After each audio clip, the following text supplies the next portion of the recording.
et qui devinrent des complices des militaires pour s'opposer aux luttes démocratiques et aux aspirations populaires. Ibrahim Jibril continue. Chaque blocage de la marche démocratique, chaque stratégie pour faire échec aux forces démocratiques, tout refus de respecter le calendrier de transfert de pouvoir aux candidats élus était vigoureusement défendu par une coterie de professeurs de sciences politiques travaillant pour la dictature militaire et qui avaient préféré sacrifier leur intégrité intellectuelle et leur responsabilité sociale sur l'autel de leurs ambitions politiques égoïstes et de leurs intérêts matériels par non-respect même de la déontologie. Devant le président du Burkina Faso, il faut savoir quitter le pouvoir avant que le pouvoir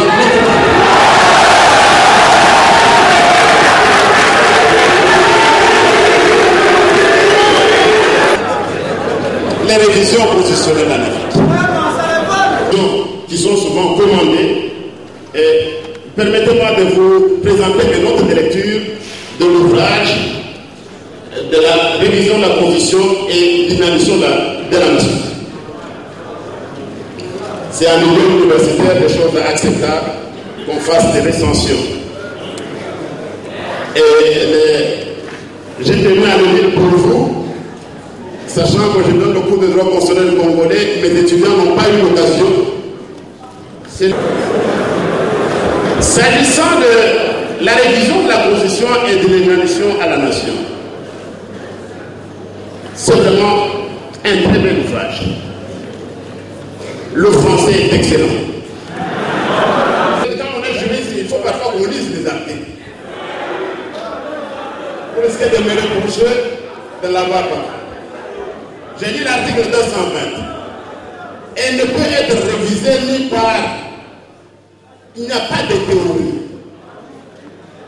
Si quelqu'un a voulu avoir un support scientifique, disait la Constitution, il a échoué. Parce que l'argument scientifique pour la révision est minable scientifiquement.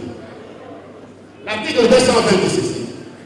La forme républicaine de l'État, le principe du suffrage universel, la forme représentative du gouvernement, le nombre et la durée des mandats du président de la République, l'indépendance du pouvoir judiciaire, le pluralisme politique et syndical ne peuvent faire l'objet d'aucune révision constitutionnelle.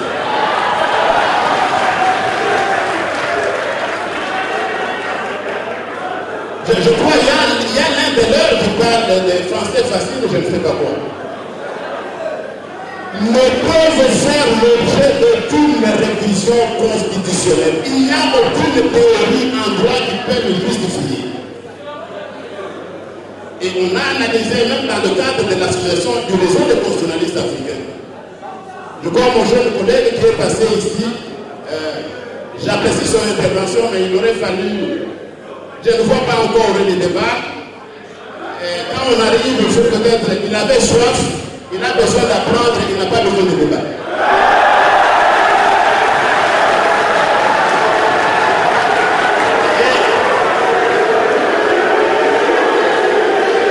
S'agissant de la révision constitutionnelle,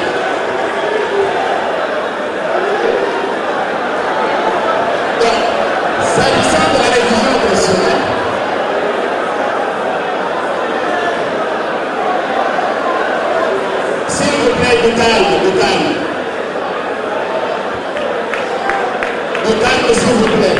Dans le livre de Debache, il y a plus que Debache.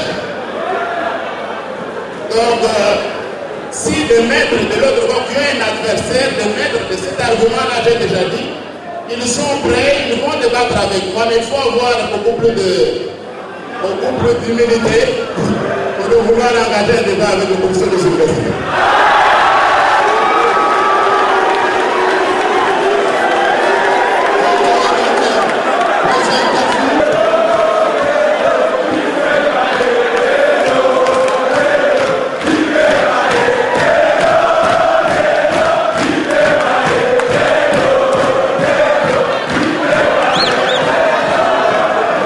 On voit ça. Mais le malheur, probablement, c'est d'avoir provoqué les tombes. Ils en ont déjà marre, me semble-t-il. Et donc, on va passer au débat. Je vous propose deux types, deux étapes, quelques brèves contributions des maîtres qui sont là. Je vais prendre 5 et après je prends 10 étudiants. On y va comme ça? Ok, parmi les professeurs, je me vais avoir et les personnalités. Monsieur le professeur, il y a un argument qui circule, et même dans la faculté, selon lequel l'article 220 protège des matières, mais lui-même n'est pas protégé. Comment pouvez-vous réagir à un tel argument? La Constitution, tout en étant une fondamentalité d'un pays, c'est ce qui nous constitue, mais la Constitution a une vocation à la pérennité et constitue une sorte de défi au temps qui passe. Et donc, je profite pour poser la question au professeur Mbata de savoir quelle lecture les professeurs fait de la combinaison des dispositions de l'article 13 et celle de l'article 220 de la Constitution du 18 février, telle que modifiée et complétée à ces jours. S'agissant de l'article 220, j'ai dit pour ma part que la théorie de la double révision ne s'applique pas. Je suis un peu surpris. Vous comprenez un peu mon problème. Je lis la littérature anglophone et la littérature francophone. Donc je ne vois pas en quoi une théorie de double révision, encore faut-il qu'on m'en donne l'auteur de cette théorie. Je ne vois pas en quoi on peut par cette théorie-là réviser l'article 220. Ça rejoint une autre question qui m'a été posée. Ce sont les matières qui sont prévues à l'article 220 qui sont protégées, mais pas l'article 220 lui-même. C'est ce que j'ai entendu. Ici, nous avons une faiblesse dans nos enseignements, dans nos facultés, pas seulement ici dans les facultés de droit francophone. Ailleurs, il y a un cours que l'on donne qu'on appelle le cours d'interprétation constitutionnelle. Tout le monde n'est pas constitutionnaliste. Je sais que ça fait bon marché d'établir constitutionnaliste, mais tout le monde n'est pas constitutionnaliste. Le droit constitutionnel vous dit quelle méthode appliquer pour interpréter la Constitution. Il y a aussi la méthode d'interprétation administrative. Là, c'est pour interpréter les actes administratifs. Je constate que même nos juges, ils n'appliquent que la première méthode. Quelles sont les méthodes d'interprétation constitutionnelle? Il y a la méthode littérale ou grammaticale. On voit seulement la lettre, parce qu'on n'a pas d'expressis verbis, donc faisons ça. C'est cela, cette approche-là. Mais elle est dépassée en droit constitutionnel. Il y a l'approche contextuelle. Pour interpréter une constitution, il faut considérer le contexte, non seulement local, mais aussi régional et même international. Il y a aussi l'approche téléologique. C'est-à-dire, en interprétant la Constitution, il faut tenir compte du but poursuivi par le constituant et d'autres approches comparatives. Ce qui me gêne, c'est quoi? C'est que même nos juges ne savent même pas appliquer la Constitution parce qu'ils ne connaissent que la première approche, l'approche littérale. Donc je réponds à notre ami qui disait non, mais ce n'est pas express verbis. Si, il n'y a pas de magie où vous pouvez réviser l'article 220. Je ne dis pas qu'après cette conférence, on ne peut pas réviser. On l'avait déjà fait. On peut le faire, mais qu'ils sachent qu'ils n'ont pas d'argument scientifique.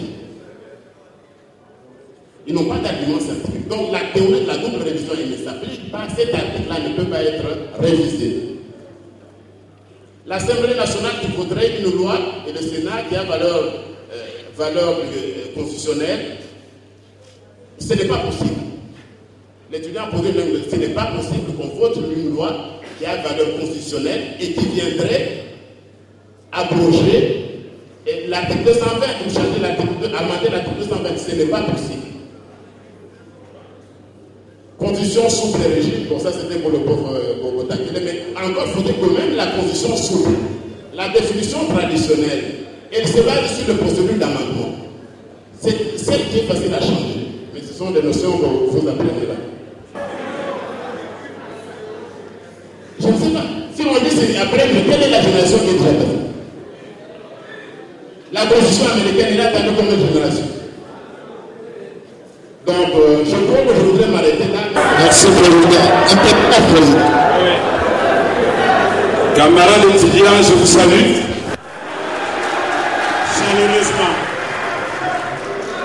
L'émotion est à son comble, puisque nous, quand nous fûmes de l'autre côté, en faculté des sciences économiques, il nous arrivait de venir ici pour suivre des éminents professeurs comme le professeur Liao.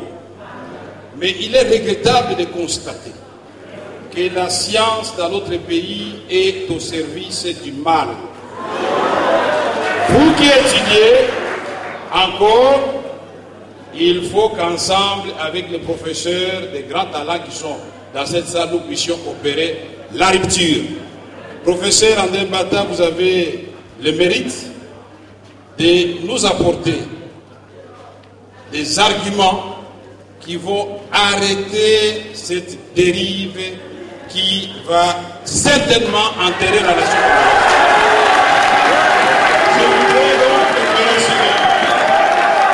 en disant que en 1997, quand l'AFDEL est arrivé, on a vécu la même pratique. Le décret 003 a remplacé toute une constitution, un acte constitutionnel de la CNS. Ça ne veut pas dire que tous ceux qui avaient siégé à la CNS, plus de 3000 Congolais, parmi lesquels les professeurs d'université, tous ils étaient à côté de la plaque. Vous chassez Mobutu et vous chassez les textes de la République. Est-ce que le problème c'était les textes ou la gouvernance du pays? Nous allons à San City avec mon estimé Moïse Garugabo dans cette salle. Nous élaborons l'acte de la transition. Mais nous disons au peuple congolais, nous devons faire un diagnostic sincère. On doit poser les jalons, les pivots, les piliers sur lesquels la vraie République doit s'asseoir. Ça signifie quoi? Tirant les leçons du passé, on doit bloquer la folie de quiconque. C'était impersonnel. On ne savait pas que c'est Kabila qui allait gagner ou Bemba ou Rouberoa ou tout autre candidat. C'était impersonnel. On dit quiconque qui gagne n'a pas le droit de toucher aux articles verrouillés. Et son mandat sera de 5 ans, une fois renouvelable, un point. Nous sommes bien placés pour le dire. Quand nous concevons notre stratégie, puisque nous sommes en politique, en même temps en science, pour dire qu'il faut donner l'alternance au peuple congolais. Nous disons, puisqu'il y a 2 tours, une seule chose, on se met d'accord, l'affaire est terminée au 2e tour, celui qui a perdu soutient l'autre. Mais en 24 heures, on touche à la Constitution. Moi, je croyais rêver. J'ai vu des sénateurs se débattre. La question n'était pas inscrite à l'ordre du jour de la session extraordinaire. Parce que ce que vous ne savez pas, il est dit. Quand on convoque la session extraordinaire, il faut que toutes les matières soient contenues dans la décision qui convoque cette session. Et pour le cas du Sénat, la révision constitutionnelle n'était pas à l'ordre du jour. Mais par quelle magie on a révisé la Constitution? On a révisé, mais nous avons eu les élections de 2006. Mais maintenant, si nous devons parler au professeur Bocha, pas en tant que politique, mais en tant qu'intellectuel, puisqu'il a suscité des débats, nous devons lui poser quelques questions, lui apporter quelques réponses et lui donner des conseils. Il n'y a que des bons dieux qui ne se trompent pas, n'est-ce pas? Les repentirs existent, on peut se confesser, on peut avoir le pardon, mais prendre l'engagement de ne plus jamais recommencer, n'est-ce pas? Et donc nous disons ceci. Quand on dit entre la révision de la Constitution et l'inanition de la nation, on choisit des concepts trop compliqués. Faisons simple. On voudrait vous dire, si on ne révise pas la Constitution, vous devez choisir entre réviser la Constitution et nourrir la nation pour qu'elle devienne encore plus forte qu'elle existe. On voudrait aussi vous dire quoi? Si on ne révise pas la Constitution, la nation congolaise va disparaître. La première question, quelle est l'adéquation entre la révision de la Constitution et la survie de la nation congolaise? J'ai lu les livres comme le professeur André Mbata, je ne vis nulle part. Au contraire, mon livre qui va sortir, et vous me ferez l'honneur de venir assister ici, pas au fleuve, nous allons démontrer plutôt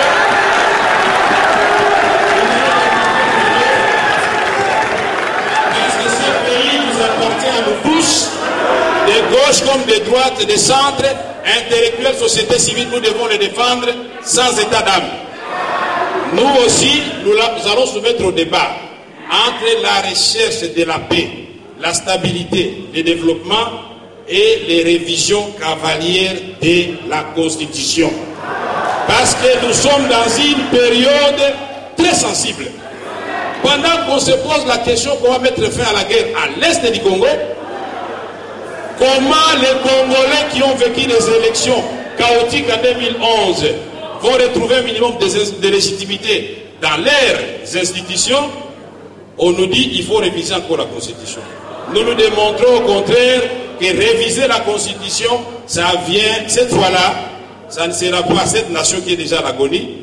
Nous allons assister seulement aux funérailles de la nation congolaise.